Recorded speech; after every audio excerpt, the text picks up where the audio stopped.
waaw asalaamaaleykum wa rahmatullah man la Pape Mbengue mu Serigne Saliou waaw ma ñëw nga yéen tey rek xam naa ci vidéo boo xam ne dafa am ñu ko doon sàkku muy ñi nga xam ne dañoo yor WhatsApp te message yi di ñëw seen téléphone di feesal mémoire bi des fois nga jot message boo xam ne wala vidéo boo xam ne soxlawoo muy wàcc sa téléphone léegi dafa am noo xam ne boo ko defee téléphone boo ko réglé WhatsApp bi maanaam tant que cliqué woo ci par exemple tant que cliqué woo ci image bi du ko télécharger ci téléphone bi daal muy image wala audio léegi da ngay dem ci par exemple da ngay ubbi WhatsApp bi nga dem ci 3 points yi ci kaw a kaw gis nga ko bi nekk à droite boo ko bësee nga ñëw ci paramètre boo ñëwee maanaam di gis nga fi caabi bi nekk fi ci topp ak fi ci toppaat ak utilisation de données bi gis nga nii mooy 4e bi après cloche bi nga bës ko soo ko bësee fii par exemple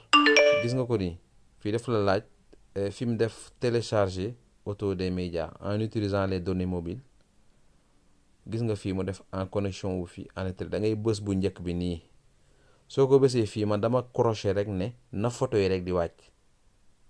yaa ngi dégg mais lii audio di vidéo di document du wàcc tant que man validé wu ma ko gis nga nii par exemple lay normalement WhatsApp boo demee nii lay ñëwee yëpp di nga gis mu crochet wu nii mais yow yaa koy décrocher ko yow yaa xool ban nga bëgg muy wàcc téléphone bi wala boo bëggul dara wàcc dindil lépp man nag maa ko def image parce que des fois image yi diisul noonu nga daal di valider nga demaat ci bi ci topp en connexion wi fi nga bës ko nga defaat la même chose comme ni ma defoon sànq gis nga ko nii ok après nga bës bi ci toppaat mooy 3e bi en itinérance nga bës ko moom it nga def la même chose ok gis nga ko nii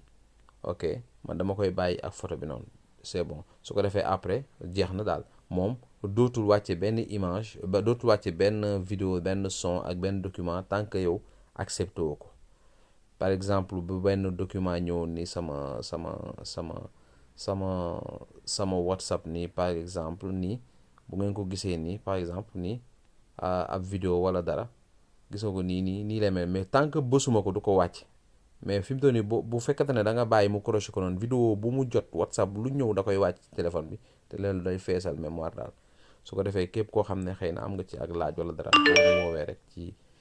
0034 632 44 08 81 dinañ la ko gën a leeral jërë ngeen jëf.